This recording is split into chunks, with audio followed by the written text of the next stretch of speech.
जी viewers अस्सलाम वालेकुम। आज की जो मेरी वीडियो है वो मेरे काफ़ी दोस्त हैं जो पाकिस्तान में सेटल है या इंडिया में, ख़ासकर पाकिस्तान में, क्योंकि इंडिया के लोगों को बड़ी आसानी से वीज़ा मिल जाता है जो बिज़नेस मैन है वहाँ के। और तकरीबन एक अंदाज़े के मुताबिक तकरीबन 1 मिलियन यानी 10 लाख इंडियंस हर साल स्विट्ज़रलैंड का विज़िट करते हैं। सबसे ज़्यादा यूरोप में अगर आप देखें तो सबसे आसान वीज़ा जो बहुत से लोगों को पता ही नहीं है, ज़्यादातर लोग यूके, फ्रांस, जर्मनी, हाँ, इस तरह के वीज़ों के लिए अप्लाई करते हैं और वो समझते हैं कि बहुत आसानी से लग जाता है। हालांकि स्विट्ज़रलैंड एक टूरिस्ट कंट्री है और इसका एक सिस्टम है। स्विट्ज़रलैंड वाले आपको फ़जूल किस्म के सवाल नहीं पूछते और ये आपको फ़जूल किस्म की चीज़ों में उलझाते नहीं हैं। ये स्ट्रेट फॉरवर्ड कौम है। अगर आप इनके मयार पे उतरते हैं तो ये आपको वीज़ा दे देते हैं। बहुत से मेरे दोस्त हैं जो कि एक छोटी तनख्वाह है उनकी, लेकिन स्विट्ज़रलैंड के लिए जो इम्पोर्टेंट चीज़ है कि आपकी तनख्वाह रेगुलर होनी चाहिए। आपकी जो भी इनकम है वो रेगुलर होनी चाहिए। मेरी जो आज की वीडियो ये बिजनेसमैन लोगों के लिए और जो अच्छी जॉब्स हैं पाकिस्तान में, अगर आप सरकारी जॉब है, आपकी अच्छी जॉब है, आप 80,000 लाख रुपए तनख्वाह कमा रहे हैं, इवन 70,500 भी आपकी तनख्वाह है, तो आप बड़ी आसानी से स्विट्ज़रलैंड का वीज़ा बगैर किसी एजेंट के, बगैर किसी स्पॉन्सर के आप यहाँ पे आ सकते हैं। बिजनेसमैन लोगों के लिए सबसे ये कि सबसे इम्पोर्टेंट जो चीज़ है उनके पास नेशनल टैक्स नंबर होना चाहिए। अगर आपके पास आप टैक्स में रजिस्टर्ड हों, आप थोड़ा बहुत टैक्स दे दिया करें। बहुत से लोग हैं, मेरे दोस्त हैं अल्हम्दुलिल्लाह, जो बहुत ज़्यादा टैक्स देते हैं। आप टैक्स दें और आपकी जो बैंक स्टेटमेंट है, आप बैंक के अंदर जो है ना, आप इस तरह के एक बैंक का निज़ाम बनाएं कि आपके हर महीने रेगुलर एक इनकम होनी चाहिए। बहुत ज़्यादा ना हो बेशक, लेकिन जैसे आप लाख, 2 लाख, 3 लाख रुपए अगर आपके रेगुलर आप बैंक में डालते हैं और उससे आप अपने खर्चे के लिए लाख रुपए, 1.5 लाख रुपए, उसमें तकरीबन कोशिश करें कि 50-60 हज़ार लाख रुपए एंड में रह जाए, ताकि आप पता चले कि एक बंदे के पैसे इकट्ठे हो रहे हैं। तो आप बहुत ज़्यादा बड़ी स्टेटमेंट ना बनाएं स्विट्ज़रलैंड के लिए। आप जितनी बड़ी स्टेटमेंट बनाएंगे इतना आपको वो फिर सवालात करेंगे, आपके टैक्सेस के बारे में पूछेंगे।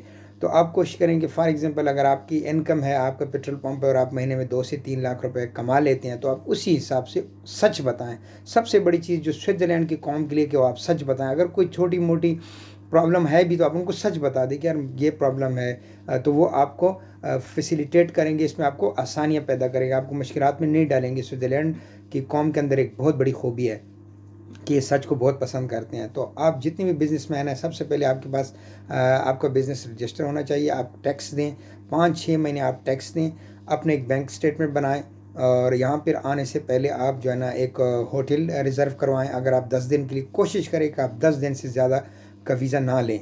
मतलब आप बेशक वीज़ा तो आपको 1 महीने का, 3 महीने का मिलेगा, मिनिमम जो वीज़ा है वो 1 महीने का है, लेकिन आप फर्स्ट जो आपकी विज़िट है वो आप 8 से 10 दिन, मैक्सिमम 2 वीक्स की करें, ताकि आपको बड़ी आसानी से वहाँ पे आपके बैंक अकाउंट में बहुत ज़्यादा पैसे ना हो, लेकिन अगर आपका अच्छा बिज़नेस है तो आपके अकाउंट में 40-50 लाख रुपए हो तो इट्स इनफ।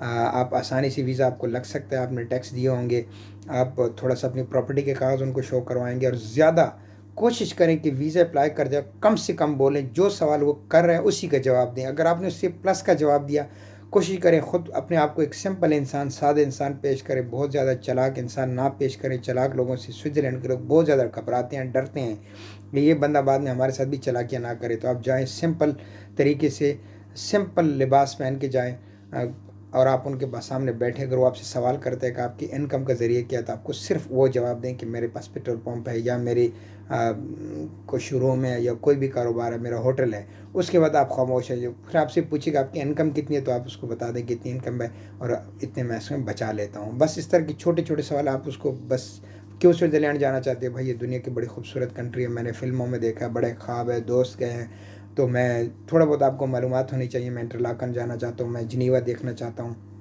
कुछ मालूमात होनी चाहिए कि मैं वहाँ जाना चाहता हूँ। तो वो अगर सवाल करते कि आप क्यों स्विट्ज़रलैंड खामखा जाना चाहते हैं, फ्रांस है, जर्मनी, तो उसको बोले कि भाई मेरी अपनी ख्वाहिश है, मुझे स्विट्ज़रलैंड अच्छा लगता है, टूरिस्ट कंट्री है, वहाँ की जो नेचुरल ब्यूटी है वो मैं देखना चाहता हूँ। बहुत सी चीज़ें जो मैं पहले स्विट्ज़रलैंड जाना चाहता हूँ, ये मेरी ख्वाहिश है।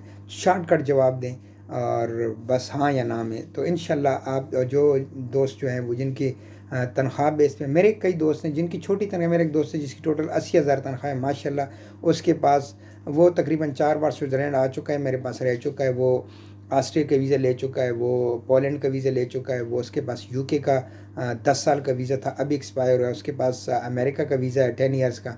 सिर्फ उसकी तनख्वाह, उसने सच बोला है और उसके जब भी उसने वीज़े के लिए अप्लाई किया तो उसके पास 8 से 10 लाख रुपए, इससे ज़्यादा नहीं होते। लेकिन सिर्फ उसको तरीका पता है कि कैसे जो बैंक स्टेटमेंट है वो कैसे बनाते हैं। वो बस उसकी तनख्वाह आती है, उसमें से वो 30-40 हज़ार रुपये खर्चे का निकाल लेता है, बाकी जमा करता है और इस हिसाब से वो बताता है कि देखें 2 साल के बाद मेरे पास 8 से 10 लाख रुपए कैसे जमा हुए।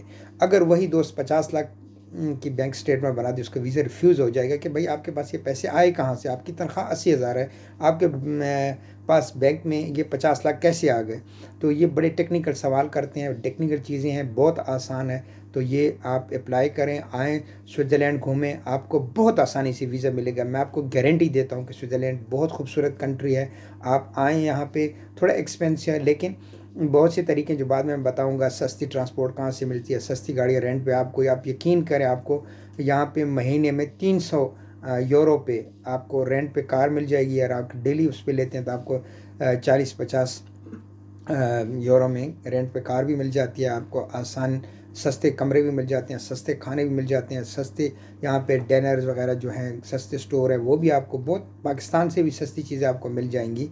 और आप 8-10 दिन का एक अच्छा खूबसूरत यादगार टूर आप यहाँ कर सकते हैं। आप वापस जाएं, फिर उसके बाद आपके लिए पूरी दुनिया, एक बार अगर आप स्विट्ज़रलैंड का वीज़ा लेने में कामयाब हो जाते हैं और यहाँ पे 10 दिन के बाद वापस चले जाते हैं तो आप दोबारा जब भी स्विट्ज़रलैंड आएंगे तो आपको कोई रुकावट नहीं होगी, वही स्टेटमेंट उसी हिसाब से। और उसके बाद आपको यूके भी वीज़ा देगा, आपको जर्मनी, फ्रांस, क्योंकि उनको पता है कि जो बंदा स्विट्ज़रलैंड से वापस आ गया तो वो अमेरिका, कनाडा या दूसरी कंट्रीज़ में रहना इतना पसंद नहीं करेगा। यानी किसी कि आप एक अच्छे इंसान हैं, आप एक रिच इंसान हैं, आप अफोर्ड कर सकते हैं। तो मेरी तमाम दोस्तों से दरख्वास्त है कि वो एक बार स्विट्ज़रलैंड के वीज़े के लिए अप्लाई करें। स्विट्ज़रलैंड की एम्बेसी बहुत कोऑपरेटिव है पाकिस्तान में, उनको जानता हूँ, बहुत अच्छे ताउन से वो पेश आते हैं, प्यार मोहब्बत से बातें करते हैं और बड़े स्ट्रेट फॉरवर्ड है। तो यही दरख्वास्त है आप लोगों से कि प्लीज़ आप लोग जो है ना उनके साथ सच बोलें, किसी किस्म के गलत पेपर ना दें। अगर एक बार आपका रिकॉर्ड ख़राब हो गया, आपका वीज़ा रिफ्यूज़ हो गया तो आपके लिए बड़े मसाइल पैदा होंगे। कोई इतनी बड़ी बात नहीं थी, आप दोबारा उसको कवर कर सकते हैं, लेकिन कोशिश करें कि आप पहले ही स्टेप में वीज़ा लेने कामयाब होंगे। मैं आपको छोटी सी मिसाल देता हूँ। मेरे एक दोस्त थे जिनका गुजरांवाला में एक कारखाना है, उसको मैंने मना किया था कि भाईजान आप 4 करोड़ की इन्वेस्टमेंट ना दिखाएं, आपका वीज़ा रिफ्यूज़ हो जाएगा। आप 50 लाख की इन्वेस्टमेंट दिखाएं, आपकी जो टैक्सेस हैं उसके हिसाब से। उसने मेरी बात नहीं मानी। ये 2011-12 की बात है, सॉरी 9-10 की बात है।